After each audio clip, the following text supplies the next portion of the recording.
আসসালামু আলাইকুম ওয়া রাহমাতুল্লাহি ওয়া বারাকাতুহু। সম্মানিত ভাই বোন, আজ আমি আপনাদের সাথে গুরুত্বপূর্ণ একটি বিষয় নিয়ে কথা বলবো। আমরা মানুষ হিসেবে প্রত্যেকেই বিভিন্ন রকম পাপের মধ্যেই যেন লিপ্ত থাকি। আমরা প্রতিনিয়তই পাপ করে ফেলি, মনের অজান্তে হোক, জেনে শুনে অথবা না জেনে পাপ আমাদের দ্বারা হয়েই যায়।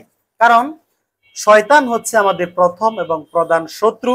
শয়তানের লক্ষ্য এবং উদ্দেশ্য হলো মানুষকে কিভাবে শয়তানের কাজগুলো করানো যায় এবং মানুষকে কিভাবে অন্যায়ের দিকে ধাবিত করা যায়।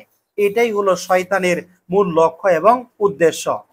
আর আমরা মানুষ নফসের ধোঁকায় পড়ে অথবা শয়তানের কুমন্ত্রণায় নানা রকম পাপ কাজের মধ্যে নিজেকে লিপ্ত রাখি। আমরা এরকম যারা পাপ করতে করতে ক্লান্ত হয়ে গেছি, তাদেরকে উদ্দেশ্য করে মহান রব্বুল আলামিন আমাদেরকে আশার আলো শোনাচ্ছেন।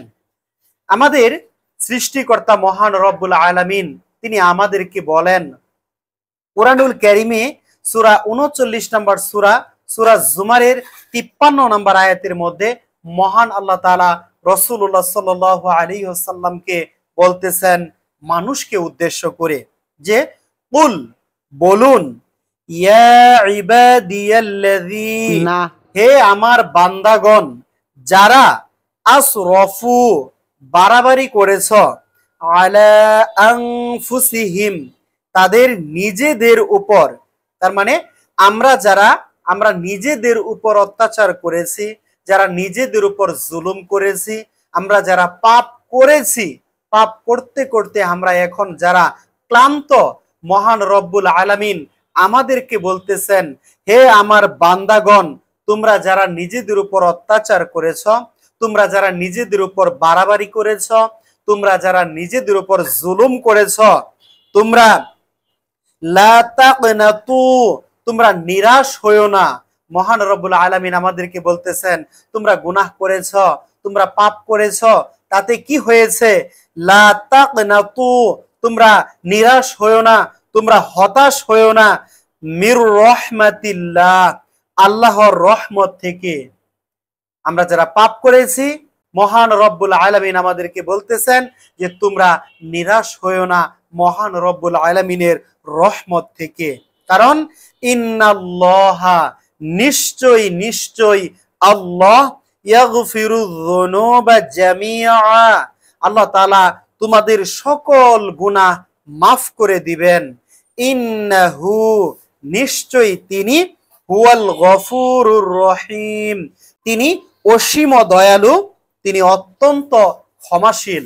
মহান রব্বুল আলামিন আমাদেরকে এভাবেই বলতেছেন তোমরা যারা গুনাহ করে ফেলেছ তোমরা হতাশ হবে না, তোমরা নিরাশ হবে না, তোমরা আমার রহমতের আশা রাখো, আমি অবশ্যই অবশ্যই তোমাদেরকে ক্ষমা করে দিব। আমি অত্যন্ত ক্ষমাশীল, আমি খুব সুন্দরভাবে তোমাদের গুনাহগুলো ক্ষমা করে দিব, আমি অসীম ক্ষমাশীল, আমি অত্যন্ত দয়ালু এবং অত্যন্ত দয়াময়। সম্মানিত ভাই বোন, মহান আল্লাহ তাআলা আমাদেরকে উদ্দেশ্য করে এভাবেই বলেন। তাই আমরা যারা পাপ করেছি তারা কখনো হতাশ হব না। আমরা দিনের পথে টিকে থাকার জন্য শুধু একটু চেষ্টা করব, বাড়তি একটু চেষ্টা আমরা যদি করতে পারি তাহলেই আমরা সকল প্রকার গুনাহ থেকে, শয়তানের অন্যায় অশ্লীল কাজ থেকে নিজেকে হেফাজত করতে পারবো। এর জন্য আমাকে আপনাকে সর্বপ্রথম যে কাজ করতে হবে তা দিনের পথে অবিচল থাকার জন্য মহান রব্বুল আলামিনের কাছে দোয়া করতে হবে।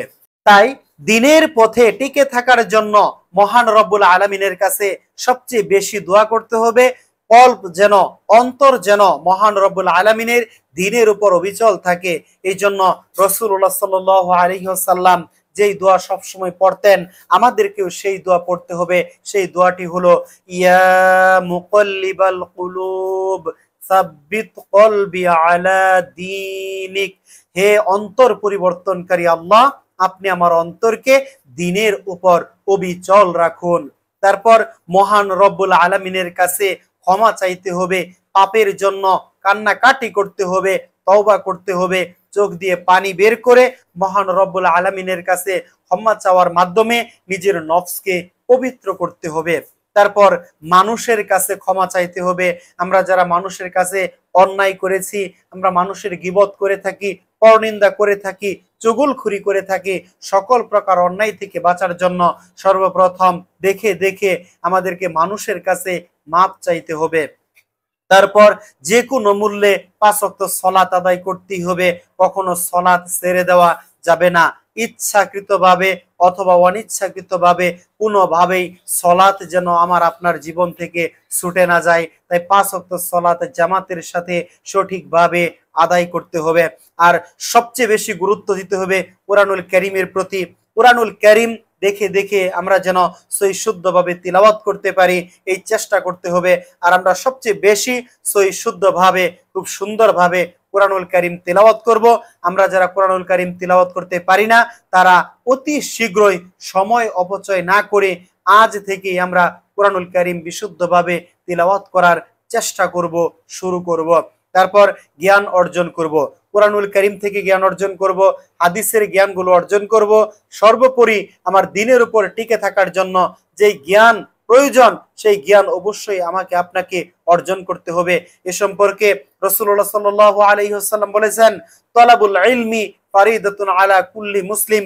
অতটুকু জ্ঞান অর্জন করা প্রত্যেক নর এবং নারীর উপর ফরজ, যতটুকু জ্ঞান আমাকে আপনাকে দ্বীনের প্রতি অবিচল থাকার জন্য সচেষ্ট হবে। তাই সম্মানিত ভাই বোন, আসুন আমরা এই সকল কাজগুলো করি, আমরা দ্বীনের উপর থাকি। মহান আল্লাহ তাআলা আমাদেরকে সঠিকভাবে দ্বীনের পথে চলার তৌফিক দান করুন, জ্ঞান অর্জন করার তৌফিক দান করুন, সকল প্রকার পাপ থেকে বাঁচার তৌফিক দান করুন। আমিন ইয়া রাব্বাল আলামিন।